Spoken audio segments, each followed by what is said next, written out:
Hello, family. Deuteronomy chapter 29. These are the words of the covenant that the Lord commanded Moses to make with the Israelites in the land of Moab, in addition to the covenant he made with them at Horeb.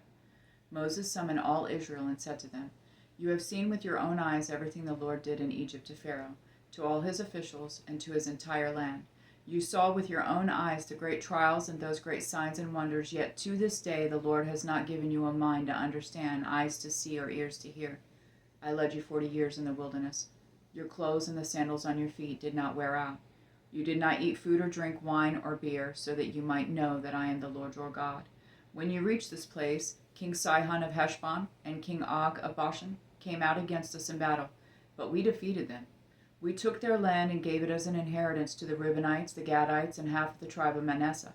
Therefore observe the words of this covenant and follow them, so that you will succeed in everything you do. All of you are standing today before the Lord your God, your leaders, tribes, elders, officials, all the men of Israel, your dependents, your wives, and the resident aliens in your camps, who cut your wood and draw your water, so that you may enter into the covenant of the Lord your God, which he is making with you today, so that you may enter into his oath, and so that he may establish you today as his people, and he may be your God as he promised you, as he swore to your ancestors Abraham, Isaac, and Jacob.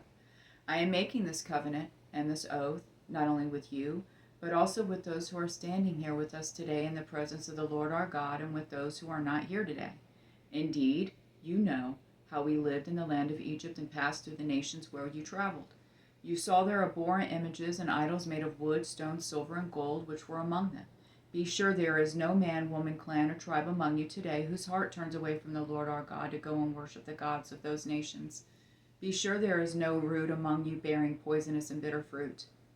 When someone hears the words of this oath, he may consider himself exempt, thinking, I have peace, even though I follow my stubborn heart. This will lead to the destruction of the well-watered land as well as the dry land.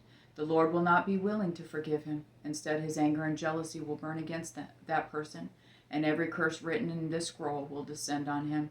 The Lord will blot out his name under heaven and single him out for harm from all the tribes of Israel, according to all the curses of the covenant written in this book of the law. Future generations of your children who follow you, and the foreigner who comes from a distant country, will see the plagues of that land and the sicknesses the Lord has inflicted on it. All its soil will be burning waste of sulfur and salt, unsown, producing nothing, with no plant growing on it, just like the fall of Sodom and Gomorrah, Admah and Zebam, which the Lord demolished in his fierce anger. All the nations will ask, why has the Lord done this to this land? Why this intense outburst of anger? Then people will answer, it is because they abandoned the covenant of the Lord, the God of their ancestors, which he had made with them when he brought them out of the land of Egypt. They began to serve other gods, bowing in worship to gods they had not known, gods that the Lord had not permitted them to worship. Therefore the Lord's anger burned against this land, and he brought every curse written in this book on it. The Lord uprooted them from their land in his anger, rage, and intense wrath, and threw them into another land where they are today.